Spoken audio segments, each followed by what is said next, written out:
Have you ever wondered what signs really are? How to distinguish an ordinary coincidence from a signal? What these signs are actually trying to tell you? And can they reveal that you're moving in the wrong direction, that you've chosen the wrong goal, the wrong route, the wrong path? We've already talked about goals and how they are formed. Today we'll go deeper and explore how the external world influences our dreams, our choices, and the trajectory of our lives. The hardest task of all is wanting what you truly want. Sigmund Freud once introduced the concept of internalization, the process by which a person stops distinguishing their own desires from the expectations imposed by others. They begin to live not from within, but according to a template. When a person can't hear their inner signals, they inevitably borrow goals from the outside world. These goals may come from the realm of should and must. You must meet your family's expectations, conform to cultural norms, maintain status, continue tradition. Or they may come from logic and rationality. It's prestigious, profitable, stable, safe, promising. Everything sounds reasonable. Everything seems right. But the question remains, is it truly yours? Think of how many people choose a direction simply because it's better that way. Everyone is going into analytics, so I'll go too. They say finance is reliable, so I'll choose finance. Management is always in demand, so I'll become a manager. Some choose a profession because it offers good bonuses. Others, because the career ladder is clear. But very few stop and ask themselves, do I actually enjoy this? Do I feel alive doing this? If a person doesn't feel what they genuinely need, they are not free. Freedom is the ability to want what you truly want. It's inner clarity, not a logical construction. And we are rarely taught this. We grew up in a culture where adults often define a child's desires for them. I want to stay home and read. No, you need to go to your extra classes. I like playing the drums. That's not serious. Choose something more practical. I'm tired. Push through it. Do something useful first. Over time, the child stops trusting their inner sense. They learn to orient themselves by expectations. They begin to doubt their own impulses. And gradually, the connection with themselves weakens. And if a person doesn't understand what they want, how can they set a real goal? How will they decide which project deserves their energy? How will they choose whom to build long-term cooperation with? How will they know whether to accept a relocation offer or decline it? They will rely only on calculation or fear, not on inner alignment. Developing a connection with the unconscious means learning to hear your true needs and interests. There is a simple principle: if you don't manage your goals, someone else will. It may be a company, society, a partner, fashion, or the market, but the control will still come from outside.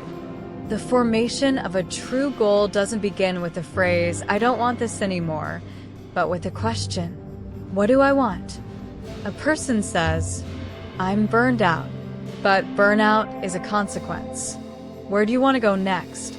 You can't just leave point A. You need to see point B. When you move towards something, you naturally leave the old behind. But without an image of the future, movement becomes escape. Imagine forming a picture of your desired future. I want to work in an environment where I feel respected. I want to solve tasks that help me grow. I want a flexible schedule so I can spend time with loved ones. I want to feel calm, not constantly tense. I want to see the results of my work and feel proud of them. It's important not just to say this, but to visualize it. See the details. Hear the sounds. Feel the atmosphere. The unconscious understands the language of images. When the image becomes clear and stable, it begins to guide your decisions. There's a dialogue in Alice in Wonderland. Would you tell me, please, which way I ought to go from here? That depends a good deal on where you want to get to. I don't much care where. Then it doesn't matter which way you go. A person without direction is easily influenced. They can be persuaded, distracted, frightened, inspired, and they will change course. But someone with a clear goal is hard to derail. They may adjust the route, but they don't lose the vector. It's crucial that a goal aligns with your inner sense. If it's chosen out of calculation or fear, your energy will be limited. The first years may bring enthusiasm and excitement, but gradually fatigue sets in. After 10 to 15 years, a sense of emptiness appears, interest fades, motivation declines. This is a signal that the path was chosen not from depth. A goal can be compared to a center of gravity. Imagine a workshop filled with tools: brushes, paints, canvases, chisels. They are neatly arranged, but unused. They don't create a painting. They don't reveal potential. Every person has their own tools: talents, knowledge, contacts, experience, character, intuition. Without a goal, they remain scattered. But once a clear intention appears, for example, to create your own project or launch a new direction, everything begins to come together. Skills find their purpose. People show up at the right time. Ideas form a system. Resources seem to awaken. A goal is an organizing principle. It gathers the scattered into a whole. Now, about signs. A sign is not a single random event. It's a combination of several unlikely and independent events happening in sequence. One coincidence is just a coincidence. Two, interesting. Three or more worth thinking about. Imagine you're about to sign an important agreement. On the day of the meeting, you suddenly lose your documents. Then the transportation you planned to take gets canceled. Then your partner postpones the meeting without explanation. And in the evening, you learn about new circumstances that cast doubt on the entire project. Each event on its own is possible, but when they cluster around one decision, it becomes a pattern. In statistics, there is the concept of conditional probability. To calculate the probability of several independent events, you multiply their probabilities. If each event has a probability of 1 in 100, then a chain of 5 such events becomes 1 in 10 billion. An extremely rare combination. And when it happens, it's worth asking, what connects these events? Sometimes the connecting factor is inner resistance.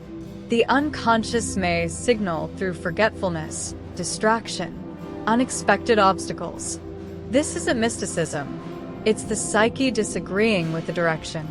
This doesn't mean you should abandon a goal at the first difficulty. But if obstacles repeat systematically, if your body is exhausted, if doubts and anxiety appear, if coincidences form a chain, perhaps it's time to reconsider your course. Learning to read signs means developing attentiveness, noticing recurring situations, noticing how you feel around certain people and decisions, noticing where energy appears and where heaviness arises. When a goal is true, there is a sense of inner alignment. Even if the path is difficult, there is meaning. There is strength to move. When a goal is foreign, effort comes with resistance. Even success doesn't bring satisfaction. That's why it's important not only to set goals, but to check them against your inner response. Not only to analyze, but also to feel. Let's learn to hear ourselves. Let's learn to form images of the future. Let's learn to notice signs and distinguish coincidence from a systemic signal. Then our path will become more conscious and our goals truly our own. Wishing you attentiveness to yourself, the courage to choose what's yours, and the energy to move in the direction you choose.